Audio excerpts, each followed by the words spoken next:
Assalamualaikum warahmatullahi wabarakatuh.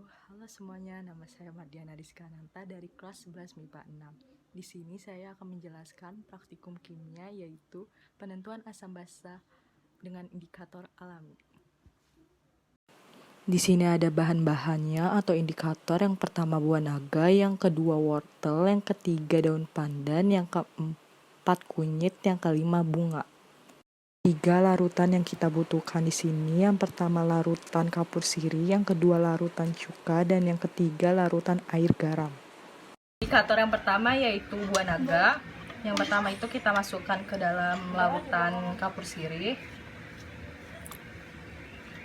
Terus habis itu larutan cuka.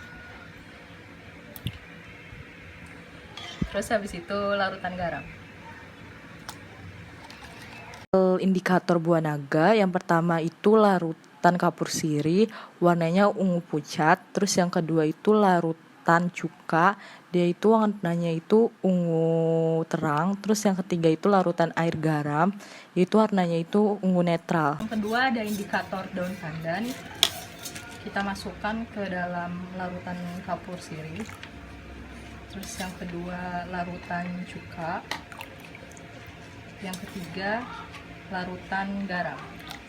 Larutan dari indikator daun pandan yang pertama itu kapur sirih, warnanya hijau pucat. Yang kedua itu larutan cuka, warnanya hijau terang. Yang ketiga itu larutan air garam, warnanya itu hijau netral. Yang ketiga ada indikator wortel. Yang pertama kita masukkan ke dalam larutan kapur sirih. Terus yang kedua ke dalam larutan cuka, yang ketiga larutan garam.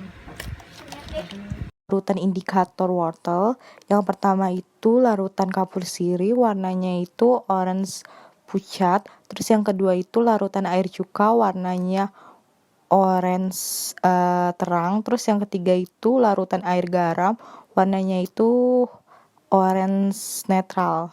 Indikator yang keempat yaitu bunga.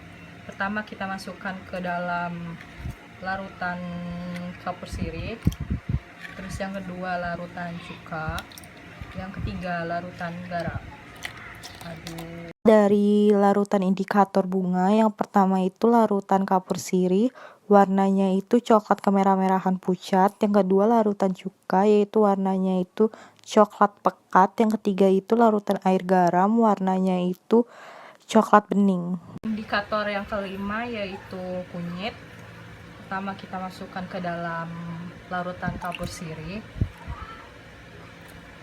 Terus yang kedua larutan air cuka. Yang ketiga larutan garam. Larutan indikator kunyit yaitu yang pertama itu larutan kapur sirih, warnanya itu kuning pucat. Yang kedua itu larutan air cuka, warnanya itu kuning terang. Yang ketiga larutan air garam, warnanya kuning pekat. Kesimpulan yang bisa kita dapat, yang pertama itu indikator alami dapat dibuat dengan cara mencampurkan ekstrak tanaman yang akan dijadikan asam dan basa dengan bahan buah naga, wortel, bunga, kunyit, daun pandan. Yang kedua, cuka bersikat asam. Setelah diteteskan kelima indikator tersebut, air kapur bersifat basa setelah diteteskan kelima indikator tersebut, dan garam bersifat netral. Itulah penjelasan yang saya bisa jelaskan. Kurang lebihnya mohon maaf. Wassalamualaikum warahmatullahi wabarakatuh.